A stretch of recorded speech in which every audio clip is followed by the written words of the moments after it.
Hi everybody, welcome to Stalking the Wild Autoharp. This is going to be just a supplemental talk video to catch you all up on what's been going on and what I've been doing and what I've been trying to do, and just an opportunity to connect.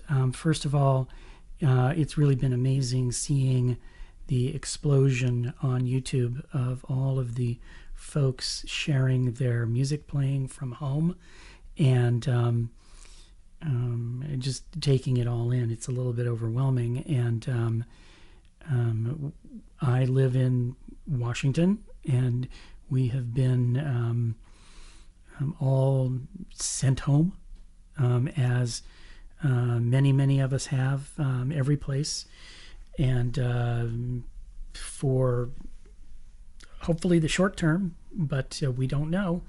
And so I've been dealing with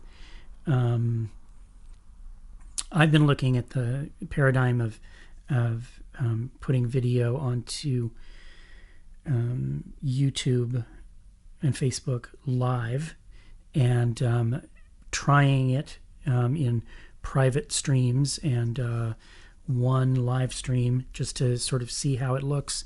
And I am not happy with how my Autoharp is sounding when I stream it live, and so I'm not yet going that route. I'm going to be experimenting with other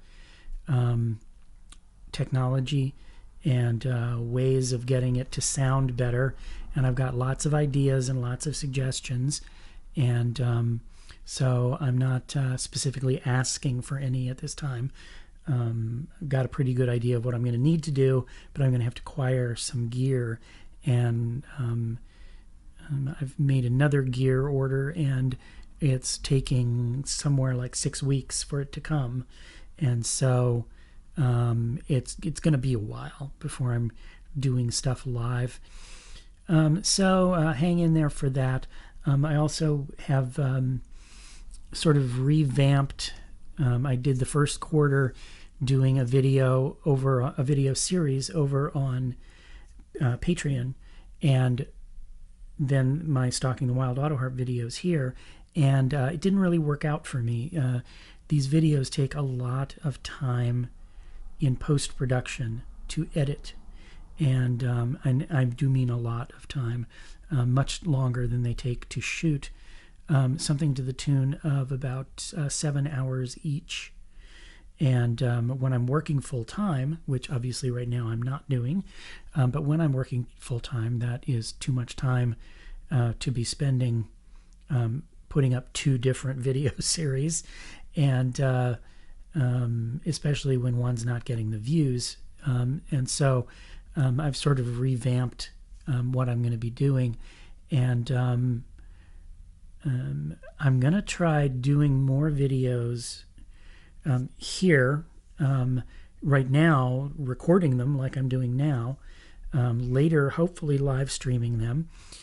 But then after I'm done, I don't want to edit them. I want to go back to my original method, which was to shoot it and then post it. And that means that I have to be more on task as I make my videos than I have been recently, because I've kind of learned that, hey, just start rolling and then cut out anything that, anytime I go off on a tangent, I can just cut that out. And now I'm trying to stay on topic with y'all, and I'm going to try to do less editing, and so you might see my videos get a little bit more rambly, and hopefully they'll be shorter too. But so I've been working on that. Another thing that's been going on, and I really wanted to share this with you, is I have restrung my Prism Autoharp with a baritone tuning, and it is, I'm really liking it. I played it in the last video I made, and I'm going to tell you a little bit about it without revealing a whole lot of detail, because I'm still learning it, and the verdict is still out as to whether or not it's a viable option. But As you know, a regular luthier Autoharp starts on, well, a chromatic would start on low F, and it would go up to high D. And in the bottom 5 strings, it covers the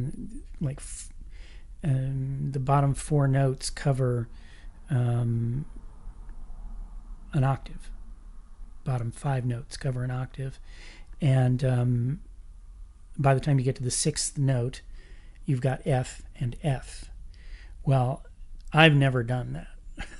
My chromatics have always had a dropped D tuning in the number 4 place. What that means is the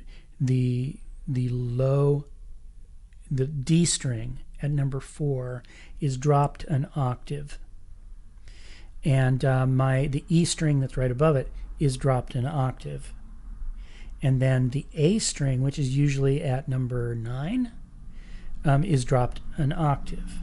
And what that does is it gives you really good, strong bass for the key of D and A and E.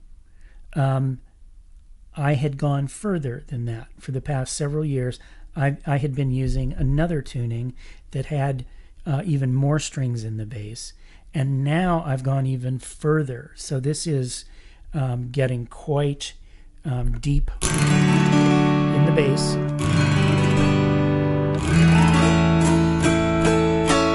My harp goes from low D up to A, which is lower by 4 strings than the typical Autoharp does. But I don't tend to really like those real high piercing notes, and I would rather have more bass notes. So this harp, if you can't see it on screen, is wound all the way up to here. All of these strings are wound strings, and this is my middle C up here. Rather than being about here, it's all the way up here. So I've got more strings in my bass, and it's really set up well for the key of D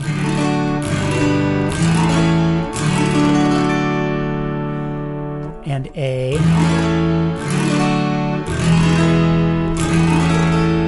and E.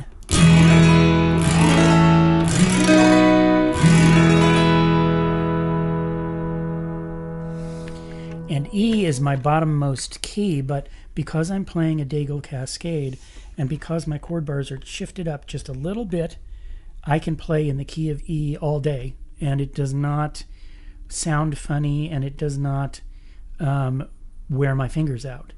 Normally, the bottommost key on a 21-chord Autoharp is so close to the bridge that it's hard to play down there. But I've rectified that.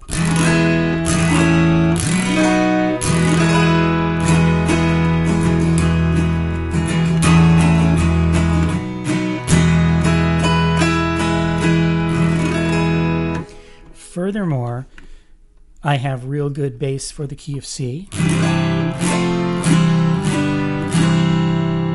and G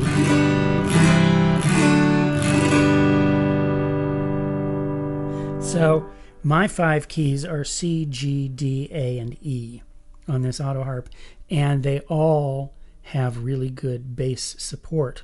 So I'm really loving playing this Autoharp, getting used to it. It's got new felt on it, so for the first few days it was sort of like fighting my way, cutting into the new felt and just getting it to respond a little bit easier. Now it's getting broken in, and also to play in that middle octave, I've got to go more up here, and so I took off a chord bar.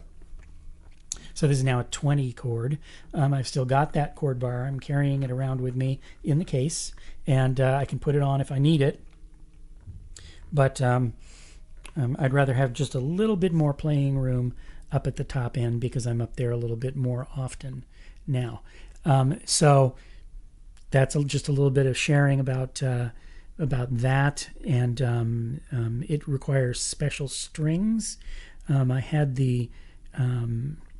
Bob Lewis of Autoharp Works, thanks Bob, figure out the actual string gauges that I would really need on this Autoharp to give it the right amount of tension, the right amount of volume. He has a computer program that does that. And it requires special strings in the middle because as the bridge goes down, the bridge starts running into the windings. Now, full disclosure, I haven't done that yet. I've got 4 strings where the winding crosses the bridge, and that's going to make the whole Autoharp world blow a gasket, I'm sure. But I did this at the Daigle shop, and yeah, it actually works okay. And if I end up going with this tuning, then I'll have specialty strings made for it. But the rest of them are standard gauges, but not in the right places, because it needed heavier gauges up here. So yes, they're standard strings, but they're in different places to get it to work. So it's a real specialty string set to get this tuning, but I'm really liking it so far. So anyway, that's a little bit of what's been going on for me.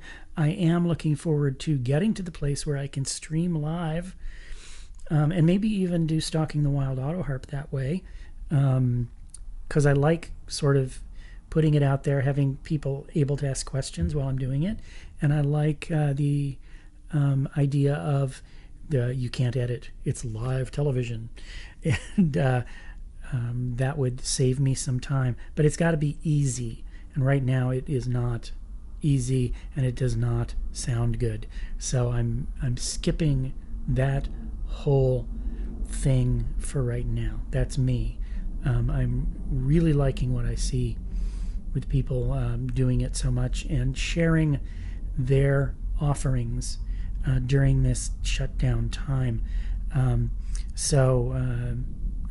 Thank you everybody for getting so creative and sharing your creativity, your hobby, your craft, your trade from home in this new sort of unplugged way. And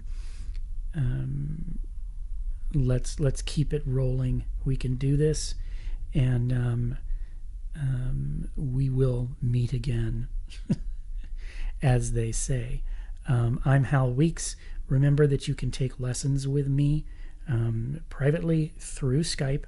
I'm still doing that, and that's real easy to do. There is a master index list of all things Stalking the Wild Autoharp over at my website, halweeks.com. And if you want to support Stalking the Wild Autoharp by becoming a patron, you can go over to patreon.com and patreon.com/halweeks and kick in a few bucks to keep this program going.